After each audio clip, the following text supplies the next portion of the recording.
So, let's be honest. Is sex before marriage really that big of a deal?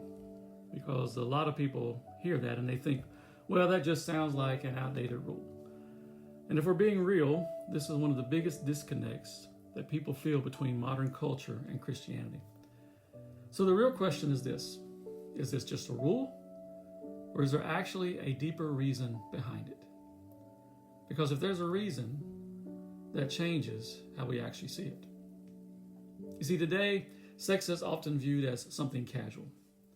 If two people care about each other, or if there's consent, or if it just feels right, then what's the issue?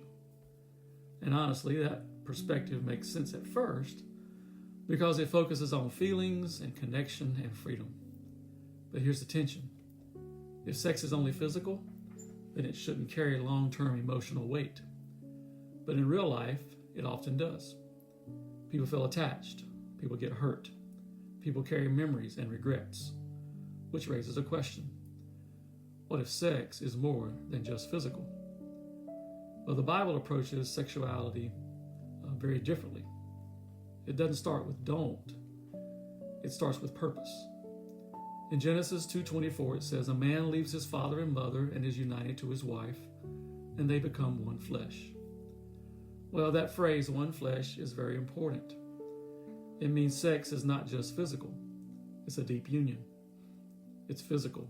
It's emotional. It's spiritual. It's a connection that goes beyond that moment.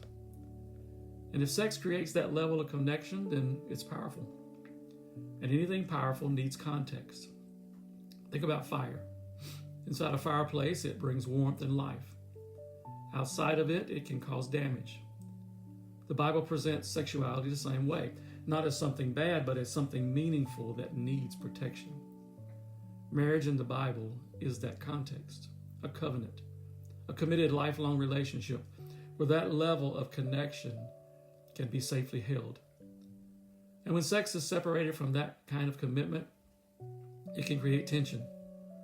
People, they bond without stability. They connect deeply without long-term security. And when things end, the impact doesn't just disappear. That's why in 1 Corinthians 6:18 it says to flee sexual immorality. Not because God is trying to limit joy, but because he understands how deeply it affects us. And here's where this conversation gets real. Many people hear this and think, well, I've already crossed that line. And that can lead to guilt and shame or feeling like you've messed up your future. And that's not the message of Christianity. The message of Christianity is not be perfect or you're done. It's this: grace meets you where you are. When Jesus encountered people with complicated pasts, he didn't reject them. He restored them. He offered forgiveness. And he invited them into a new way of living. In John 8:11, he says, "Neither do I condemn you. Go and leave your life of sin." Notice both parts. No condemnation, but also a call to something better. So is sex before marriage really that big of a deal? Well, according to the Bible, yes. Not because God is trying to control you, because he's protecting something powerful, something that's meaningful, something that was designed for more than just a moment. And the good news is this: no matter your past, your story isn't over. Because God's grace is always bigger than your mistakes. And so if you're exploring questions about faith, relationships, and real life, subscribe and drop your questions below. I'd love to keep having these conversations with you because understanding God's design doesn't take life away. It actually leads to something better.